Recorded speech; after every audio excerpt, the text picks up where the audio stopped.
Set blasters on full.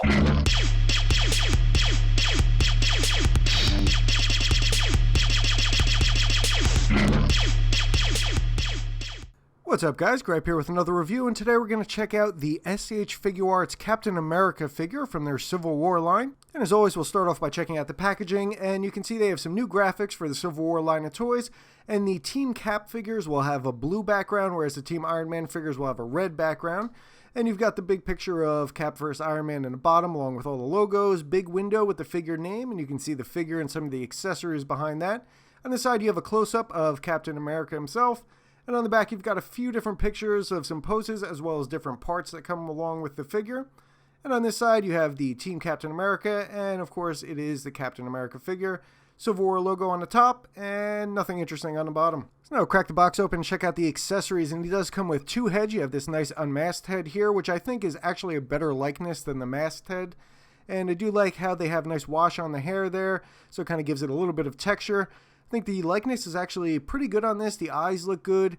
The one eyebrow, the right eyebrow there, is a little bit off compared to the left. You can see that side kind of droops down.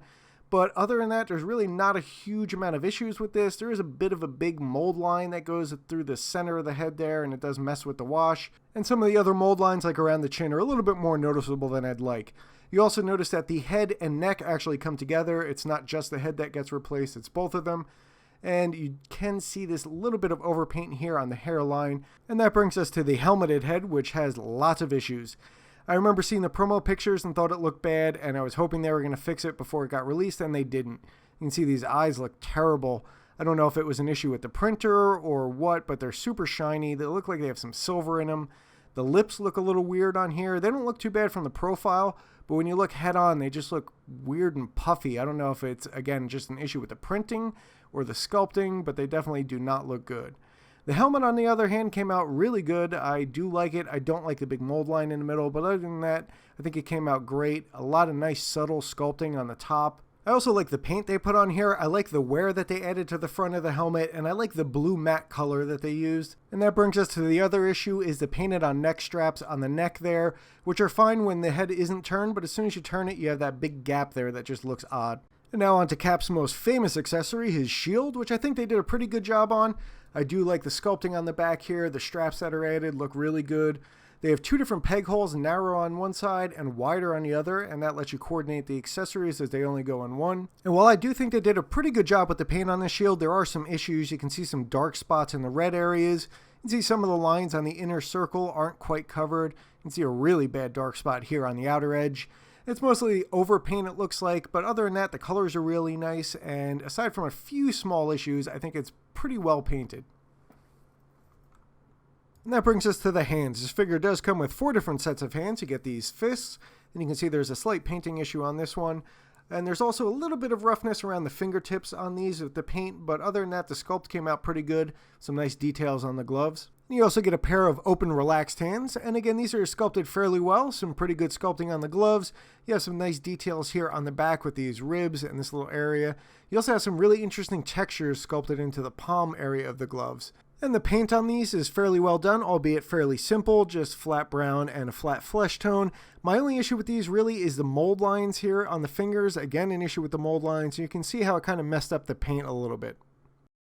You also get a pair of straight extended hands for throwing the shield, and again, no issues with the sculpt and paint on these really, just a little bit of an issue with the mold lines again.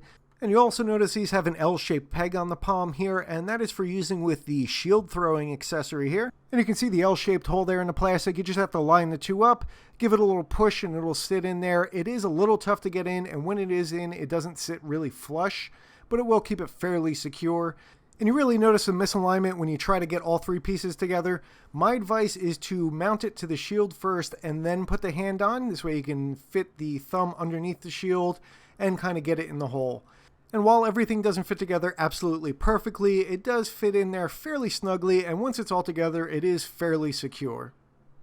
And next up, you have 2 fists with the straps for the shield already mounted on them. You cannot remove the strap, and these just go right into the shield, and that is so Cap can actually hold the shield itself. And these plug into the wide set of holes on the shield, and you do have to give it a little pinch because it is slightly wider than those holes, but once it's in there, it's nice and secure. You also get 2 of these folded down straps, and they are just a plain brown plastic, and they go right into the back of the shield here. And they are numbered. You can see this one here is number 1, and that goes in the narrow set of holes. And you also have a number 2, obviously, and that goes in the wide set. And it does say that in the instructions as well, but it's very easy to figure out on your own. And you also get one of these open straps, and this is for use with the hands with the straps on them, so that you can have Cap hold his shield. You just snap that in, then you take the strap hand, you snap it in on the other side, and you put Cap's arm through and plug it into the hand, and you're all set. And the final shield accessory, you get this little piece here, and that goes into the shield, obviously. Snap that in, and that peg on the other side here, that goes into the back of Cap here. One thing to be wary, this little plastic plug that pops out, you just kind of use your nail and pop it out here, and you can see the peg for Cap's shield. Just beware that that thing will pop out constantly. I ended up just leaving it off and in the box, so I didn't have to deal with it. And the really nice thing about this is it serves a dual purpose. It's also got a peg hole here, and that goes onto the Tamashii Nations Stage Act 4 stands. So you can see that little peg there where the calipers or the grips usually go. You just pop it in there, and then you can use that so that you can have Cap set up actually throwing the shield, which is a really cool feature.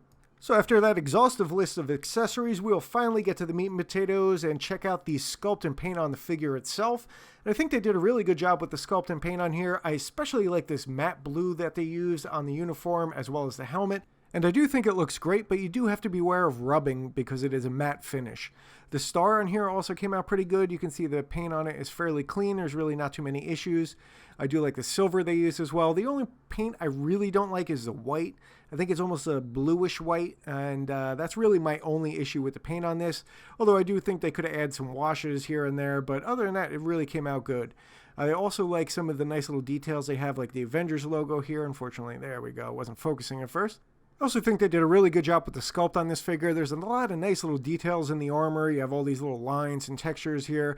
The straps came out pretty good. Could have used a wash, but the texture on them looks really good. Same thing with the back here. A lot of nice little subtle details sculpted into it.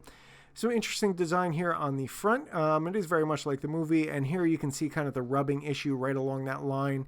It's very noticeable just because it is a matte finish. I think the belt came out pretty good, very well sculpted. It could have used a little bit of a wash, I think, but the textures and the sculpt on it came out really good. The brown's a good color, but again, I would have liked to see a nice little bit of a black wash on there.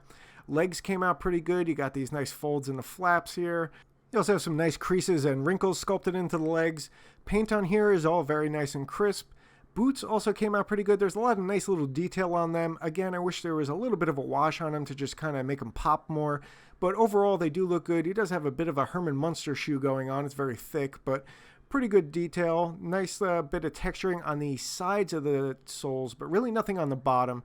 There's also no peg holes on here. So now we'll check out the articulation on the figure, and you are a little bit limited when you're moving the head up and down. As you can see, you really can only get him to look up that high and down that far, which is pretty much just straight. You can get a little bit more range of motion when you start to add the neck into it, but again, the neck really doesn't even move that far up and down.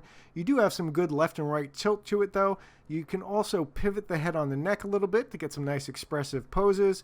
You do get a hinge joint on the shoulder pads, so they move up and down. You can see they're connected right there. And that piece of plastic is the same thing that the arm hinges on, as you can see it there. So you're a little bit limited as far as the shoulder pad moving independently.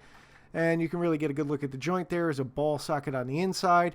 And the socket itself hinges outward, which is pretty nice. You can get some good movement of the arm like that. One thing you do have to be wary of is a lot of gaps, though. You can see it there underneath and up top. You can kind of push the arm back into the socket when you get it in a good position to hide that a little bit, though. You do have an upper bicep cut here, and you can rotate that around. It is a little tough. You do have to isolate the shoulder to get it moving, but once you get it moving, it's not too bad. You have double jointed elbows, and you can see you can get it 90 degrees just on the one joint. Once you get that second one activated, you're getting quite a bit more. But again, you do have some pretty bare plastic there. You've got the typical Figuart wrist joints where it's a hinge with a little ball on the top, so you can rotate the hand on the wrist. And depending which way the hand is rotated, you do have up and down movement there. I do find that these hands pop off quite a bit on this figure. And this figure does have an ab crunch, and one of the things to be aware of is that chest piece does kind of pop out when you go way back, and you do have to kind of give it a little pinch to get it back in, and that will contribute a little bit to the rubbing of the blue paint in that area. But you do have some decent movement on here. It's not amazing. He doesn't go back that far, but he does go forward a decent amount. And you can see you can kind of crane that whole joint a little bit. You also have a waist joint, which is unfortunately loose on my figure. As you can see, he's very floppy there at the waist. And it does make it a little bit difficult sometimes when you're posing. But you do have pretty good range of motion at the waist. Again, it is very loose. And there is a little bit of a gap that you can notice when you're in different poses. You do have side to side, front and back, and you do have rotation, but mostly at the diaphragm. You only have a little bit there at the waist, as you can see. And while this figure does have very posable hips, they are very noticeable as far as the gap goes. And that is fairly unfortunate. You do sacrifice a little bit of aesthetics, but you do get quite a range of motion. And these joints did tend to be a little loose as well. And while the gap is a little unsightly when you're posing, it does give you a good view into the joint, which is a hinge on the inner socket. As you can see, you can move that up and down. And there's a ball joint at the thigh. There's also some rotation there. You can pivot the thigh around the ball joint. And you can see it does allow you to get a really nice split, but again, horrendous gaps there, unfortunately. You also have a really nice kick forward, but it does look a little weird as the top of the thigh is just kind of pointing out at odd angles. And you can see here you do have that rotation I was telling you about. It's not a whole lot, but it does allow you to get some good poses. But unfortunately, between the loose hips and the loose waist, you can really ragdoll this figure around. And it does make it a little bit difficult to keep him in some of the more dynamic poses. And the knee pads here do pop off. There's a little slot and a peg in there, and they do sit in there fairly secure. I've had some issues with some other Figuarts where they just flop out, but these are pretty good. You do get a pretty nice bend on the knee, which is nice, but there is no boot cut and no rotation really at the leg at all, aside from the top of the hip. Ankles are pretty good. You get some good down and up movement. You also have full rotation there. And you also have a pretty good ankle pivot, but it is a little tough to get it going. You almost have to twist it like it's a Marvel Legends, but you do have some pretty good range of motion there. And no Figuarts figure would be complete without toe articulation. You can get pretty much 90 degrees up, but it does not go down at all. So now we'll check out the size and scale of the figure, and he stands at just a hair under 6 1/8 inches tall. And here he is next to the Marvel Legends Age of Ultron Captain America, and you can see he is slightly shorter. I also think he's a little bit more well proportioned. Aside from his legs, he does have a little bit of a chicken leg thing going on. So overall, I think it's a pretty good figure, but it definitely has some issues. You have that horrendous masked head sculpt, which I don't know what happened there, but it looks just terrible. The paint on it, especially those eyes, just looks atrocious. There are some issues with gaps, and some of the joints could have been hidden better. I think the paint on it overall is pretty good. It's very crisp and precise. There's no issues with it. I think they could have added some washes on some of the areas to really make it just look a little bit nicer. And I kind of feel like the QC on this figure isn't quite as good as it has been on previous Figuarts. And I'm starting to notice a little bit of a trend with them as far as that goes. They really haven't been quite as good with some of the paint details, and especially in this figure, there were a lot of rough mold lines that could have been dealt with better. And there was a lot of gaps in the joints. I don't think the joints were hidden quite as well as they could have been. The articulation is really good on it, don't get me wrong, but there are some really floppy joints as well. You do get a ton of accessories with the figure, so overall I think if you get it for a good price, it's definitely a great Cap figure to have, especially if you like to display him without the mask. Alright guys, as always, I hope you enjoyed the review, and subscribe for more. We have some more Civil War Figuarts figures coming up, as well as some new Mafex Star Wars figures.